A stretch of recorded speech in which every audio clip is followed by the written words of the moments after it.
రే పిల్లగా WhatsApp WhatsApp bro ఎవరికైనా message పంపించాలా? నీ అబ్బా వాట్సాప్లో ఎడిట్ అనే ఆప్షన్ ఎందుకుందిరా? తప్పు చేసి సరిదిద్దుకోవడానికి బ్రో కదా. తప్పు పెట్టామనే కదా ఎడిట్ చేస్తున్నాం. మేము ఎడిట్ చేసామని చెప్పి వాళ్ళకి ఎందుకు చూపిస్తున్నాం? అబ్బో ఉండరా ఉండరా ఉండరా వాట్సాప్ డిలీట్ అనే ఆప్షన్ ఎందుకుందిరా? డిలీట్ ఫర్ మీనా డిలీట్ ఫర్ ఎవరివన్నా?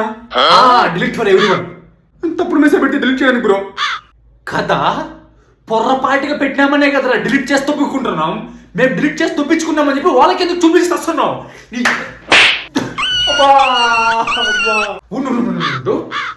నాకు అర్థం కాదు. ఈ డిలీట్ ఫర్ మీ అనే ఆప్షన్ ఎందుకుందిరా? అది నీ అబ్బ నా ఎక్స్ పంపించాల్సిన మెసేజ్ నా ప్రెజెంట్కి పంపించా. టెన్షన్ లో డిలీట్ ఫర్ మీ అని కూడా తిప్పా. ఇప్పుడు నీ వల్ల నా లైఫ్ కూర్చుకుపోయింది.